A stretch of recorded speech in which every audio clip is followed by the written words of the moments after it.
अस्सलाम वालेकुम। मेरा नाम डॉक्टर मुनम इजाज़ है। मैं एक माहिर अद्वियात फार्मासिस्ट और फार्माकोलॉजिस्ट हूँ। जब से कोरोना वायरस की वबा आई है, आप में से अक्सर लोगों ने हर्ड इम्यूनिटी की टर्म सुनी होगी। आज हम इसी पे बात करेंगे कि हर्ड इम्यूनिटी क्या होती है, ये किस तरह से इंड्यूस होती है, किस तरह से ये काम करती है, और फिर हर्ड इम्यूनिटी की फेट क्या है कोरोना वायरस के हवाले से, क्या कॉम्प्लिकेशंस हैं, इस पे हम बात करेंगे। सबसे पहले हर्ड इम्यूनिटी होती क्या है? जब किसी आबादी में बहुत ज़्यादा पोर्शन जो लोगों का है वो इम्यून हो जाए किसी मुतादी बीमारी के अगेंस्ट, तो उन बहुत ज़्यादा लोगों के इम्यून होने की वजह से उस आबादी में उस बीमारी के फैलाव के अगेंस्ट रेजिस्टेंस डेवलप हो जाती है। इसको हम हर्ड इम्यूनिटी कहते हैं। या आप इसको ऐसे कह सकते हैं कि जब बहुत ज़्यादा परसेंटेज जो लोगों की है उसमें इम्यूनिटी अगर डेवलप हो जाती है, तो उससे क्या होता है कि उस इन्फेक्शियस डिजीज़ के अगेंस्ट इनडायरेक्ट प्रोटेक्शन मिल जाती है ओवरऑल पॉपुलेशन में। तो इसको आप हर्ड इम्यूनिटी कहते हैं। हर्ड इम्यूनिटी को कम्युनिटी इम्यूनिटी भी कहते हैं, पॉपुलेशन इम्यूनिटी भी कहते हैं, और सोशल इम्यूनिटी भी कहते हैं। अब ये हर्ड इम्यूनिटी डेवलप करने या इंड्यूस करने के दो मेथड्स हैं। या तो प्रीवियस इन्फेक्शन, कि कुछ लोगों को इन्फेक्शन हुई और वो ठीक हो गए, तो उससे क्या होगा कि उनके अंदर इम्यूनिटी डेवलप हो जाती है, जिसको हम नेचुरल इम्यूनिटी कहते हैं।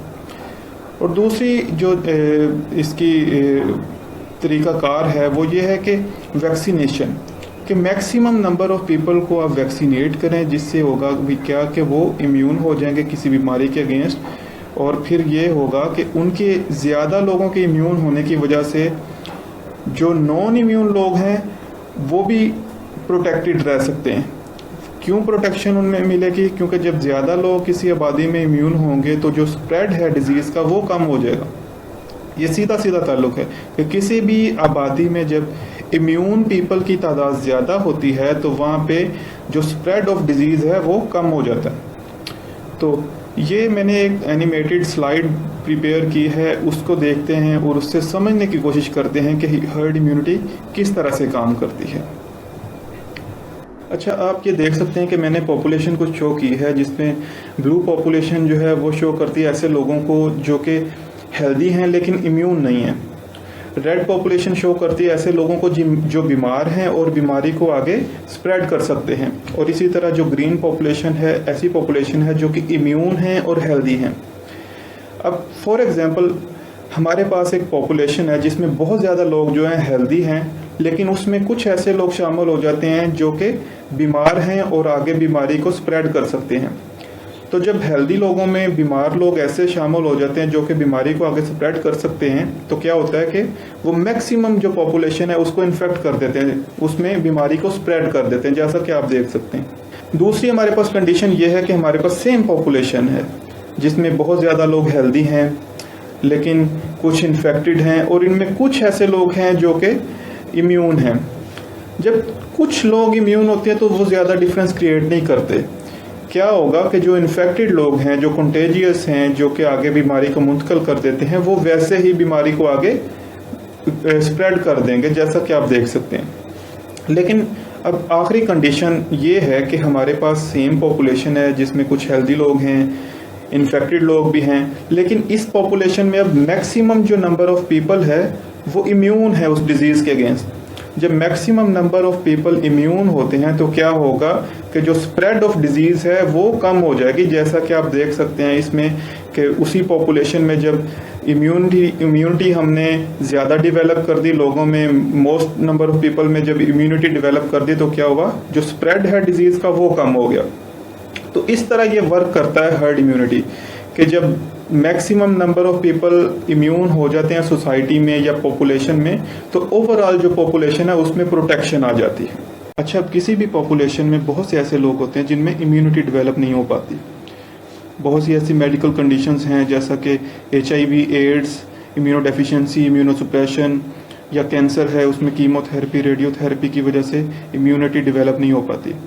इस ग्रुप के जो लोग हैं उनके लिए हर्ड इम्यूनिटी बहुत क्रूशल है, क्योंकि जब बाकी जो पॉपुलेशन में बहुत ज़्यादा लोग इम्यून होंगे किसी भी डिजीज़ के अगेंस्ट, तो अल्टीमेटली इस ग्रुप के जो लोग हैं उनको भी प्रोटेक्शन मिल जाएगी और उनमें वो डिजीज़ स्प्रेड नहीं कर पाएगी।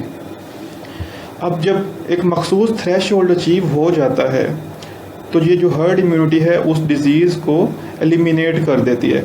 वो थ्रेशोल्ड मुख्तलिफ बीमारियों में मुख्तलिफ होता है। कुछ में 50% पॉपुलेशन में हर्ड इम्यूनिटी डेवलप होनी चाहिए, किसी में 60-70। अब मीज़ल्स जो है उसमें 95% जो है वो पॉपुलेशन वो इम्यून होनी चाहिए। उससे क्या होगा, स्प्रेड ऑफ डिजीज़ जो है वो रुकता है। अब जब वर्ल्ड वाइड ये थ्रेशोल्ड अचीव हो जाता है और नंबर ऑफ़ न्यू केसेस जो हैं वो ज़ीरो पे आ जाते हैं तो उसको इरेडिकेशन कहा जाता है। इसकी एग्जांपल है 1977 में स्मॉल पॉक्स जो है वो इसी मेथड के थ्रू इरेडिकेटेड करार दी गई थी। अब बहुत सी ऐसी बीमारियां हैं जो कि इन्फेक्शियस तो हैं लेकिन कंटेजियस नहीं है। हर्ड इम्यूनिटी जो है वो अप्लाई होती है सिर्फ और सिर्फ उन बीमारियों के अगेंस्ट जो कि एक से दूसरे में मुंतकिल होती है, एक शख्स से दूसरे शख्स में मुंतकिल होती हैं। अब जैसा कि टेटनस है, टेटनस इन्फेक्शियस तो है लेकिन कंटेजियस नहीं है, इसलिए इस पे जो हर्ड इम्यूनिटी है वो अप्लाई नहीं होगी। 1930s में इसको नेचुरली अकरिंग फिनोमेना का नाम दिया गया था जब मीज़ल्स के बहुत से केसेस आए थे बच्चों में। अच्छा, मैस वैक्सीनेशन जो है वो बहुत ज़रूरी है। मैस वैक्सीनेशन से इसको अचीव करके हम स्प्रेड ऑफ डिज़ीज़ को हम रोक सकते हैं। और जो ओपोजिशन है वैक्सीनेशन की, मुखालफत है वैक्सीनेशन की, उससे क्या होता है वो बहुत बड़ा चैलेंज है हर्ड इम्यूनिटी को। और ऐसी कम्युनिटीज़ जहाँ पे वैक्सीनेशन रेट जो है वो इनएडिक्वेट है, नाकाफ़ी है, उन कम्युनिटीज़ में वो डिज़ीज़ जो है, कोई भी डिज़ीज़ वो वापस आ सकती है। तो बहुत ज़रूरी है कि वैक्सीनेशन जो रेट है उसको प्रॉपर रखा जाए, जितना रिक्वायर्ड है उतना होना चाहिए, उसी से हम किसी भी डिज़ीज़ को प्रिवेंट कर सकते हैं। अच्छा, जब हम बात करते हैं कोरोना वायरस में हर्ड इम्यूनिटी की तो बहुत सी वजूहात हैं जिनकी बिना पे हम कह सकते हैं कि एट प्रेजेंट हर्ड इम्यूनिटी जो है वो सोल्यूशन नहीं है कोरोना वायरस स्प्रेड को रोकने का।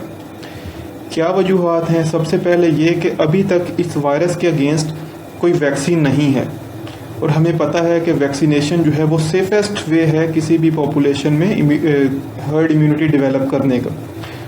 दूसरा मेथड जो है वो हमें पता है कि मैक्सिमम लोग जो हैं वो इन्फेक्ट हो जाएं और उसके बाद वो रिकवर हो जाएं और उनमें इम्यूनिटी डेवलप हो जाए। लेकिन कोरोना के केस में ये है कि अभी तक इस बात का भी तयन नहीं किया जा सका कि जिस इंसान में एक दफ़ा कोरोना वायरस इन्फेक्शन हो जाए आया कि उसमें दोबारा हो सकती है या नहीं।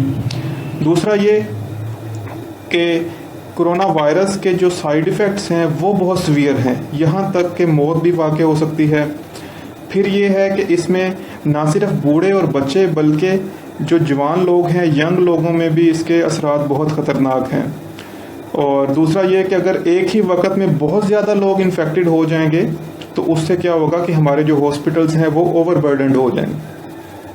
तो सेफेस्ट जो इस टाइम हल है कोरोना वायरस का वो यही है कि सोशल डिस्टेंसिंग इख्तियार की जाए, जो प्रिकॉशनरी मेजर्स हैं वो इख्तियार किए जाएं, उन पे अमल किया जाए और इसी से हम इसका जो स्प्रेड है उसको स्लो डाउन कर सकते हैं।